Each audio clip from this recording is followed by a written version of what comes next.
ទៀមទាស្នេហាអូស្តង់ដាលុយឡានថ្មីមិនដែលដឹងស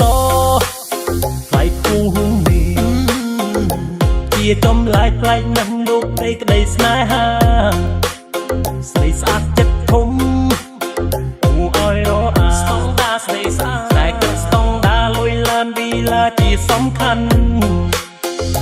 បាក់ឌីសែតចិត្តស្មោះដាក់កំហុសប្រុសមានទាំងក្តីមិនយល់ទេស្នេហ៍អូនជាអ្វីទៅកលយានបាក់ឌីសែតរូបបងដោយបំណងលោកយន្តសាមានចិត្តមានស្នេហ៍តែលើលុយឡានស្រីថាក្រតទួលមិនបានទេអាងមានសម្រងលើកំពូលមួយស្រីស្នេហ៍កាព្រៃឃើញតែត្រង់ចែកមិននឹងតែកំបិតមិនអនឹកចិនក្រខ្លះសោះស្រស់មានមេមួយជំនឿចង់ឲ្យពងក៏ពពកខំយករកតែមានភាពសម្បត្តិខាត់តម្លៃក្តីស្រឡាញ់ដូរទិញដូចជាទំនិញសាស្នេហាពិតមិនគិតទេប្តីលុយ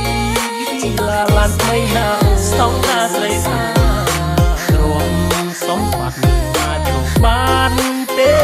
ស្មួមអូនគិតស្មោះត្រង់ណាស់ពុំ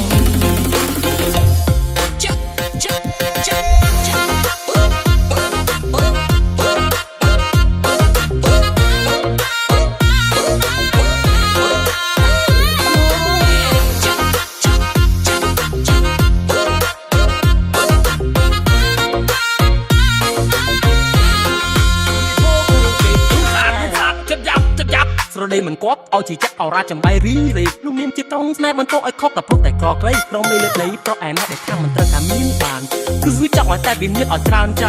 តែបក្រធ្វើយ៉ាងណាឲ្យវាមិនធៀមគូស្រីនាងយល់កុំយកស្នេហាកុំរីកដួងចិត្តធ្វើឲ្យជីវិតនេះគ្រប់កំសត់ឯតាជីវិតរបស់វាអាងមានសម្រងលើកកំពង់ហ៊ុននិស័យស្នេហ៍ប្រៃឃើញតែត្រង់តែបណ្ណាំងដាក់កម្រិតមិនអាណិតចិនប្រខ្លះសោះស្រស់មានមេជាមួយជំនាញចង់ឲ្យធំក៏ពពកក៏មិនយករកតែមានភាពសម្បត្តិកាត់តម្លៃក្តីស្រឡាញ់ដូរទិញដូចជាទំនិញសាអាងសម្រងលើកំពង់ហ៊ុននិស័យស្នេហ៍ប្រៃឃើញតែប្រាំងតែបណ្ណាំងដាក់កម្រិតមិនអាណិតចិនប្រខ្លះសោះស្រស់មានមេជាតិទឹកគមែនហើយអោព្រះអើយក៏ព្រៃ